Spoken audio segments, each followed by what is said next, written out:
Bueno, y continuando con lo que es el análisis de circuitos de segundo orden, vamos a hacer un ejercicio en el que podamos aplicar lo que hasta el momento ya aprendimos, que es la solución de circuitos de segundo orden en serie, y para ello, pues también lo que ya aprendimos a determinar valores iniciales para poder solucionar este tipo de circuitos.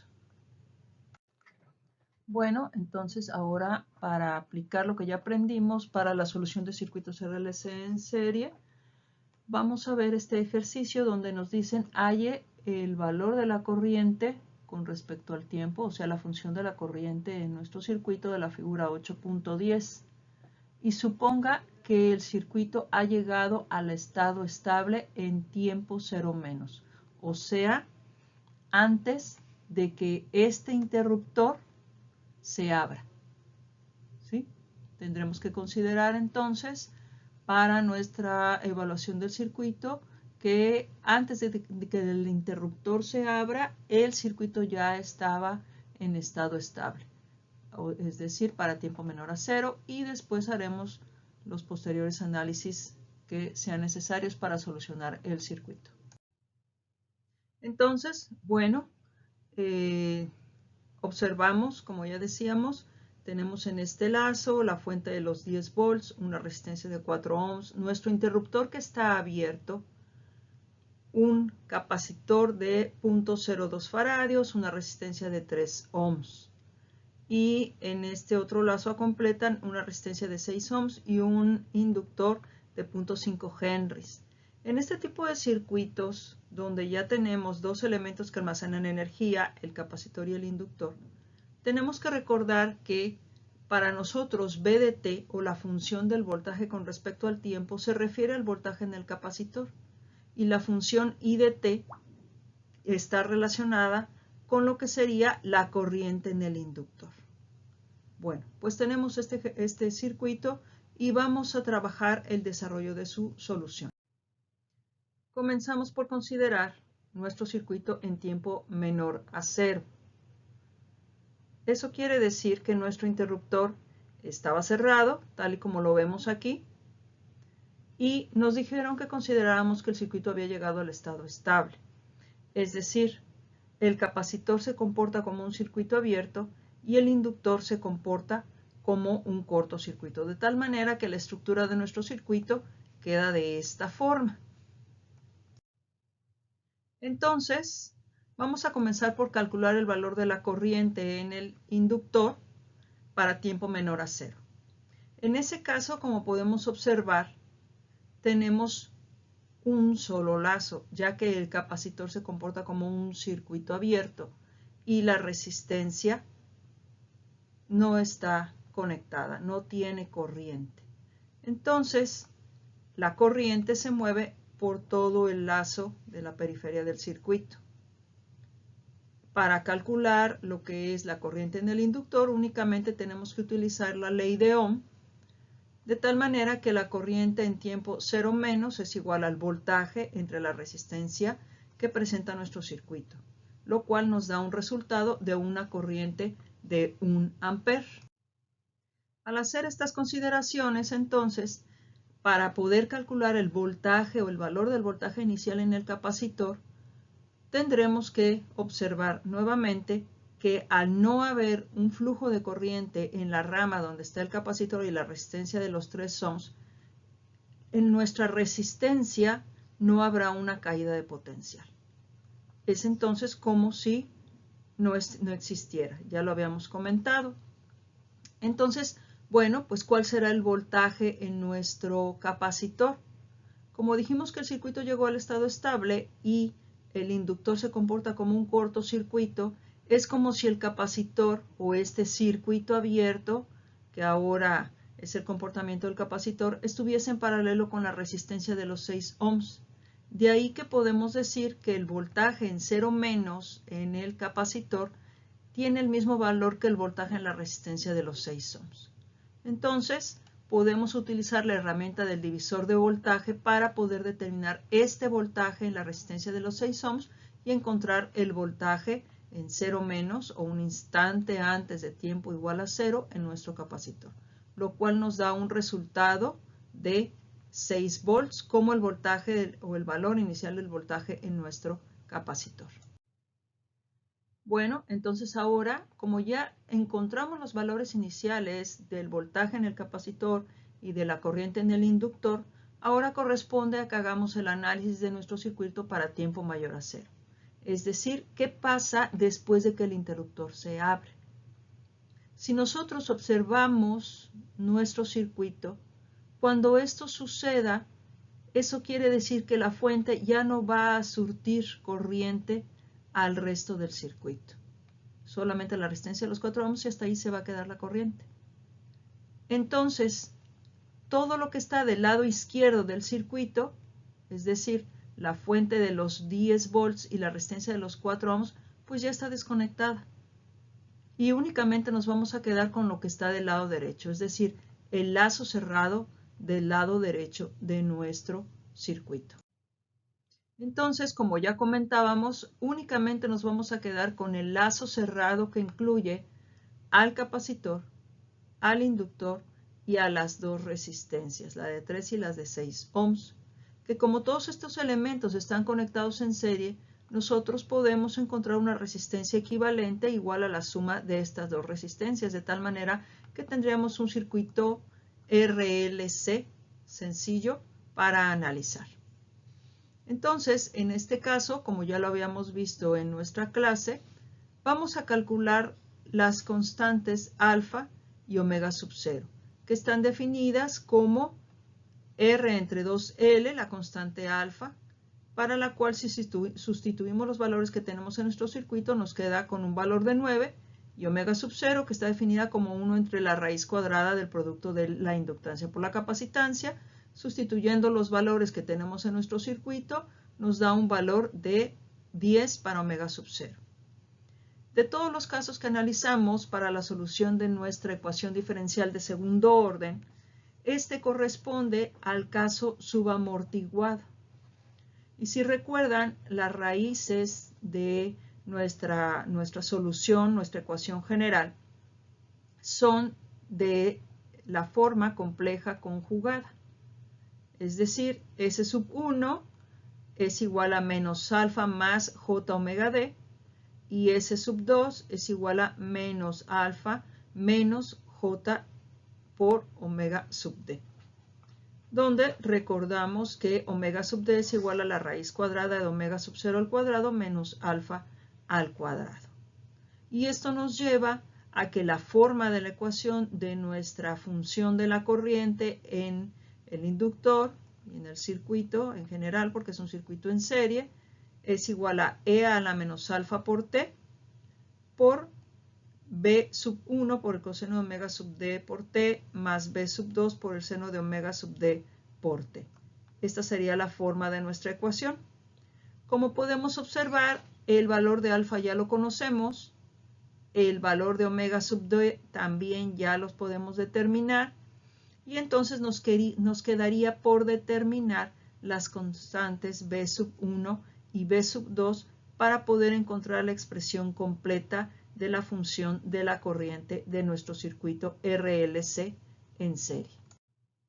Entonces, haciendo los cálculos correspondientes, encontramos que para nuestros valores de alfa y omega sub 0, nuestra raíz S sub 1 es igual a menos 9 más J 4.3589, y nuestra raíz S sub 2 es igual a menos 9 menos J 4.3589. Y nuestra frecuencia omega sub D, pues precisamente tiene el valor de 4.3589, de tal manera que la ecuación de nuestra corriente o nuestra función de la corriente de nuestro circuito quedaría como E a la menos 9T por B sub 1 por el coseno de 4.3589T más B sub 2 por el seno de 4.3589T. Entonces, como ya mencionábamos, nos queda por determinar las constantes B sub 1 y B sub 2. Entonces, bueno, pues nos quedan por determinar las constantes B sub 1 y B sub 2. Y para ello vamos a echar mano de nuestros valores iniciales, en este caso de la corriente y de su derivada. Entonces, bueno, pues tomamos en cuenta el valor inicial de la corriente, que nos había quedado en 0 menos como 1 amper. Es decir, en el valor inicial y en tiempo igual a 0 es de 1 amper. Y este va a ser precisamente el valor de nuestra variable B sub 1. B sub 1 es igual al valor inicial de la corriente y en este caso su valor es de 1. Por otro lado, para obtener el valor de B sub 2, lo que vamos a utilizar ahora es el valor inicial de la derivada de la corriente. Y para ello vamos a recordar la ecuación 8.5 que ya habíamos revisado en clase, la cual nos define a la derivada de la corriente como menos el inverso de la inductancia por la resistencia por el valor inicial de la corriente más el valor inicial del voltaje en nuestro circuito. Aquí vamos a tener que hacer las siguientes observaciones. Para nuestra ecuación 8.5 vamos a requerir del valor inicial de la corriente y del valor inicial del voltaje. Valor inicial de la corriente en el inductor, valor inicial del voltaje en el capacitor, como ya habíamos comentado. Nosotros ya teníamos calculados estos valores. Aquí está. Ya decíamos que el valor inicial de la corriente es de 1 amper, pero el valor inicial del voltaje que vamos a utilizar en este momento va a ser de menos 6 volts. Ustedes se preguntarán, ¿por qué? Si el valor inicial que teníamos en tiempo menor a 0 era de 6 volts. Bueno, tenemos dos situaciones que considerar. Número 1, el valor de los parámetros de corriente y voltaje de nuestros elementos que almacenan energía, es decir, el inductor y el capacitor, no cambian sus parámetros instantáneamente, ¿sí? En el momento en que nosotros pasamos de tiempo menor a 0 a tiempo mayor a 0, sus valores no cambian instantáneamente. Eso quiere decir que las magnitudes, al menos de sus parámetros, la corriente y el voltaje, van a ser los mismos. Pero ¿qué sucede con la estructura de nuestro circuito? Si recuerdan, en tiempo menor a 0, nosotros teníamos aquí conectado un lazo que incluía a una fuente de voltaje y a una resistencia. Ahora en tiempo mayor a 0, la estructura de nuestro circuito cambió y solamente tenemos el lazo donde se incluye al capacitor y al inductor. Si nosotros tomamos en cuenta la dirección que se nos indica de la corriente, en este lazo cerrado, observamos que para el capacitor la corriente está entrando por negativo. Entonces, como la estructura de nuestro circuito cambió para tiempo menor a 0 y para tiempo mayor a 0, y tomando en cuenta la ley pasiva de los signos, el valor de la magnitud del capacitor no va a cambiar, porque dijimos que ese valor, los parámetros de los elementos que almacenan energía no cambian instantáneamente antes y después de tiempo igual a 0, eso ya lo sabíamos, pero la estructura del circuito al cambiar nos da la indicación de que al calcular este voltaje en el inductor, en el capacitor, perdón, la corriente entra por el signo negativo. Por lo tanto, el signo del voltaje inicial va a cambiar y vamos a tener, para el caso tiempo mayor a 0, un voltaje inicial de menos 6 volts.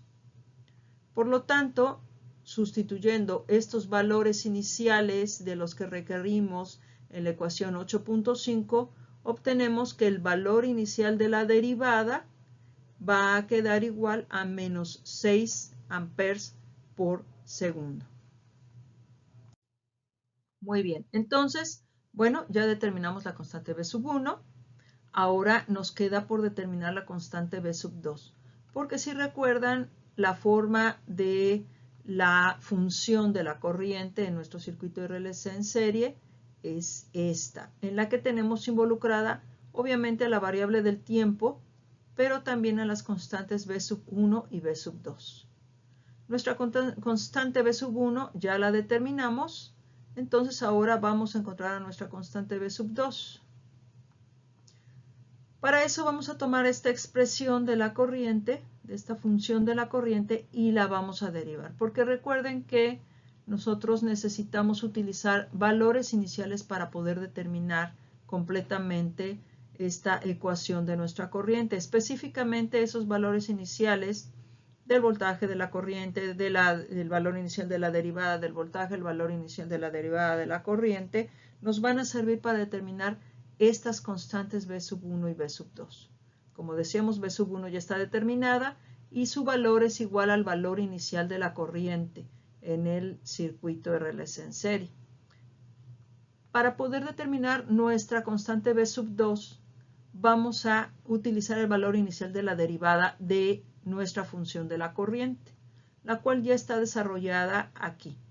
Ustedes pueden resolver esa derivada de la función de la corriente en nuestro circuito y encontrar que precisamente esta es la expresión que van a obtener, ¿sí?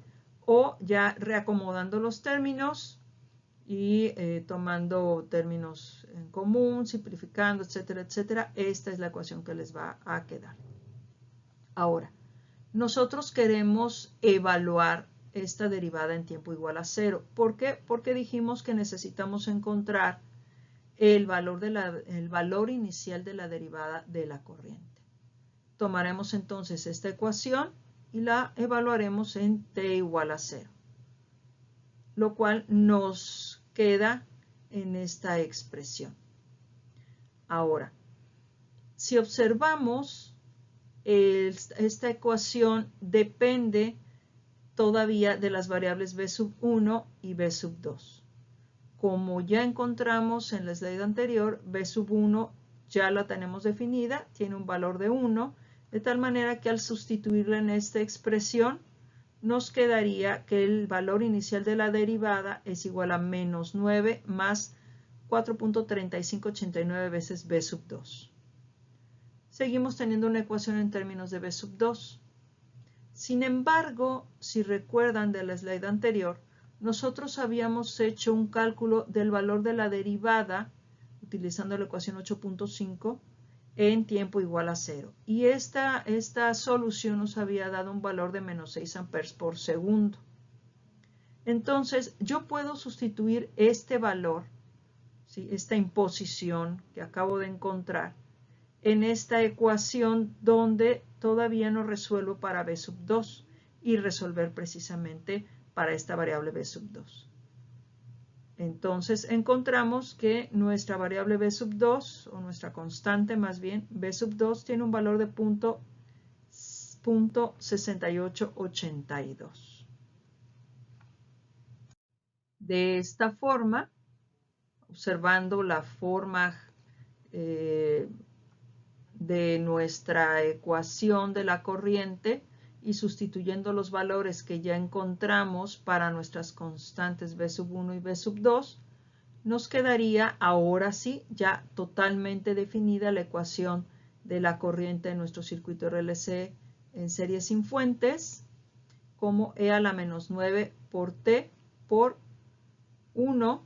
Aquí está indicado porque tenemos a B sub 1 y puedan observar que está sustituida, pero pues realmente obviamos el 1 por el coseno de 4.3589t más el valor de B sub 2, que era de 0.6882 por el seno de 4.3589t amperes. Entonces, ya tenemos la expresión completa definida de la forma de onda de la corriente en nuestro circuito RLC. Aquí sería muy interesante poder utilizar algún programa de codificación como MATLAB o como Octave y generar la gráfica precisamente de esta forma de onda de la corriente para poder observar precisamente lo que ya comentábamos en clase, que es una forma de onda que tiene oscilaciones, porque su ecuación contiene lo que son las funciones coseno y seno, poder observar esas oscilaciones y observar en cuánto tiempo estas desaparecen porque recuerden que estamos hablando de un circuito sin fuentes. Lo que se genera es a causa de la energía que almacenaron el inductor y el capacitor en su momento, ¿ok? Pero que a cierto intervalo de tiempo se va a perder porque no tenemos más fuentes para sostener esta oscilación en este caso. Sería muy interesante que pudieran generar una gráfica de esta función y observar precisamente esos fenómenos y poderlos caracterizar. Bueno, esta sería la forma en que utilizamos los valores iniciales, en este caso, en las soluciones de nuestro circuito RLC sin fuentes en serie, del valor inicial de la corriente y el valor inicial de su derivada para encontrar y determinar completamente la ecuación de solución de la corriente en nuestro circuito en serie sin fuentes RLC. Espero que esta información les sea de utilidad.